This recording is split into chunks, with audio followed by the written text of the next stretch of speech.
میرا نام عائشہ ہے اور میں پرانے لاہور کی گلیوں میں پلی بڑھی۔ وہ بچپن کے دن آج بھی میری یادوں میں تازہ ہیں، جب میں اور نبیلہ ہر لمحہ ساتھ گزارتے تھے۔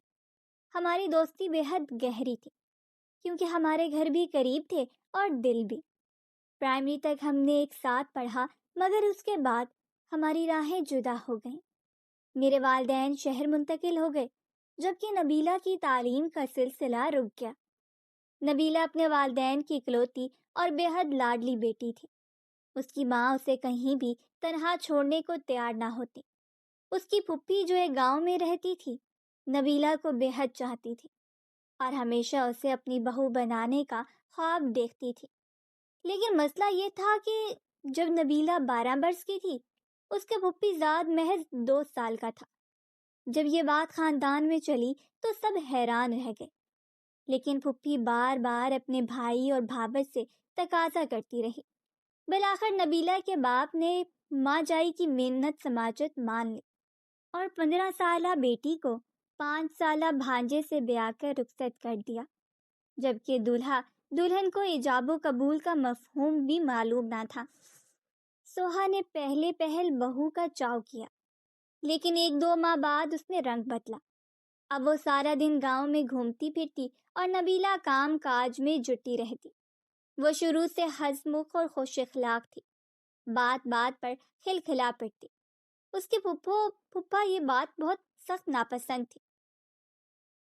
نابالغ بیٹے کی نوخیز نئی نویلی دلہن کو ہنستے کھلکھلاتے دیکھ کر گاؤں کا کوئی بھی نوجوان بری نظر ڈال سکتا ہے۔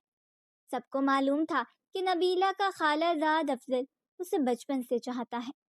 اس کا گھر بھی نبیلہ کے پڑوس میں تھا۔ افضل اس کا ہم عمر تھا، لیکن پھپھی نے اتنا پیچھا کیا کہ بھتیجی کو بہو بنا کر ہی ٹلی۔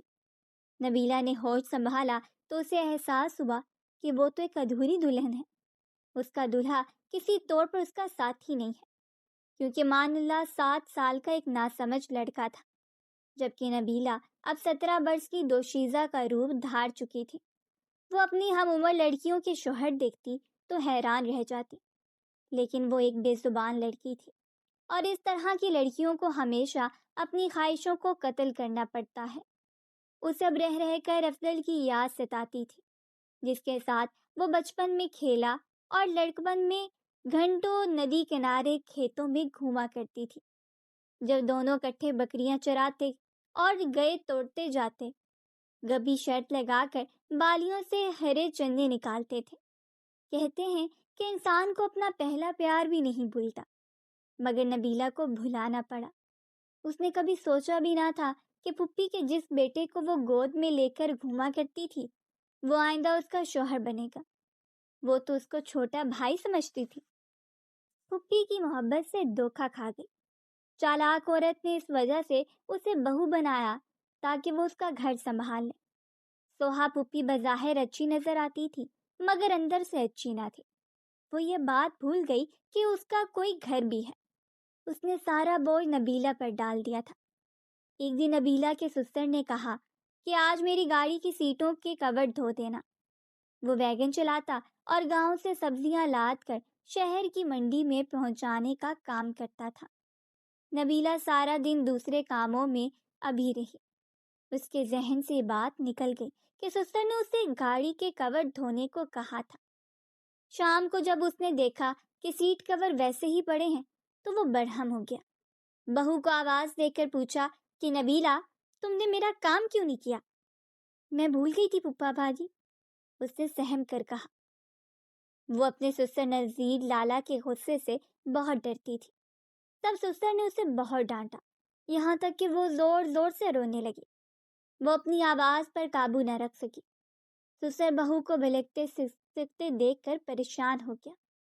اسے منانے کے لیے بولا، رو مت، اچھا کل ضرور دھو دینا، اب چپ ہو جا، اور کھانا پکا لیا ہے تو مجھے دے دے۔ روتے روتے اس نے ہانڈی سے سالن نکالا اور چنگیری میں روٹیاں لا کر سسر کے سامنے رکھ دی۔ وہ ابھی تک سسک رہی تھی۔ بھائی اب بس بھی کرو، اچھا چل تیار ہو جا، سیر کو چلے گی میرے ساتھ؟ میں تمہیں گھمانے کے لیے لے چلتا ہوں، اچھے سے کپڑے پہن لے تب تک میں کھانا کھا لوں۔ جانتی ہے آج گاؤں کے باہر میلہ لگا ہے، کبھی دیکھا ہے تو نے میلہ؟ میں دکھا لیتا ہوں، چل بس اب تیار ہو جا۔ شاباش، وہ بھی بچی جیسی ہی تھی۔ یہ سن کر خوش ہو گئی اور اپنے کمرے میں تیار ہونے چلی گئی۔ جب سے وہ اس گھر میں بہو بن کر آئی تھی، پہلی بار اس کے سسر نے پیار سے بات کی تھی۔ وہ خوش تھی کہ پھپھا نے آج پیار سے پکارا ہے۔ تیار ہو کر آ گئی تو سسر سے کہا، پھپھا، بھابھی گھر کا کام باقی ہے، بکریاں باندھتی ہیں اور پھوپھی بھی گھر پر نہیں ہے۔ بکریاں میں باندھوں گا، تیری پھوپھی بھی ابھی آ جائے گی، تو چنتا نہ کر، بس اب جلدی سے چل، گاڑی میں بیٹھ، شام ہونے والی ہے۔ راستے میں جنت کو بتاتے جائیں گے۔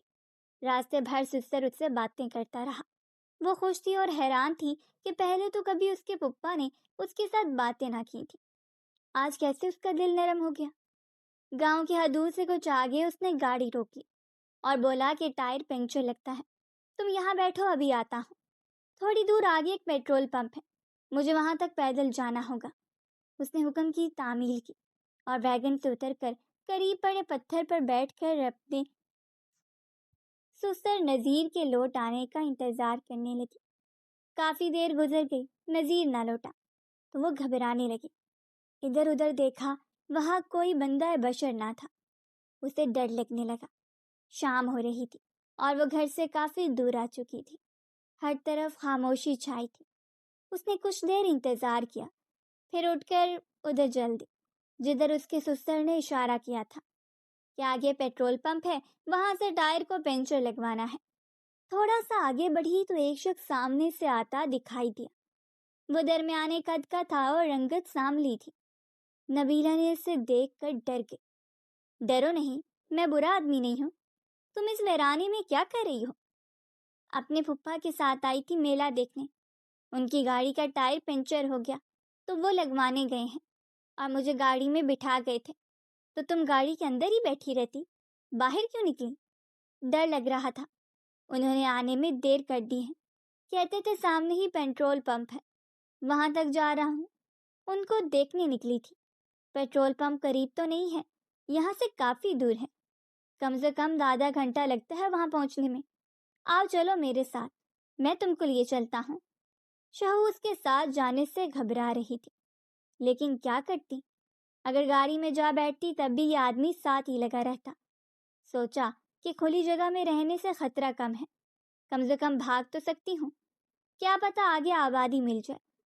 کافی چلنے کے بعد بھی جب پیٹرول پمپ دکھائی نہ دیا اور آبادی کے آثار بھی نہ ملے تو اسے یقین ہو گیا کہ یہ اسے غلط سمت میں لے جا رہا ہے۔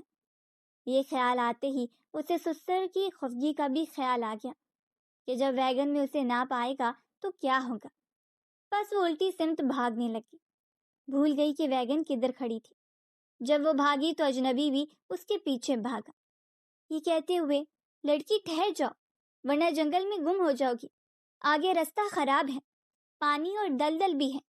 جس قدر اس آدمی نے تعاقب کیا اور روکنا چاہا، اتنی ہی تیزی سے وہ اور زیادہ بھاگتی گئی، یہاں تک کہ ایسی جگہ پہنچ گئی جہاں سے سڑک دکھائی دینے لگی۔ وہ دوڑتی ہوئی سڑک پر آ گئی کہ یہاں سے سواریاں گزرتی ہوں گی، وہ کسی کو مدد کے لیے پکار سکے گی۔ اس وقت سڑک سنسان تھی اور دوڑنے کی وجہ سے اس کا سانس پھول گیا تھا۔ اتنے میں اجنبی بھی اس کے قریب پہنچ گیا۔ ٹھہر جاؤ لڑکی، تم بہت دور آ گئی ہو،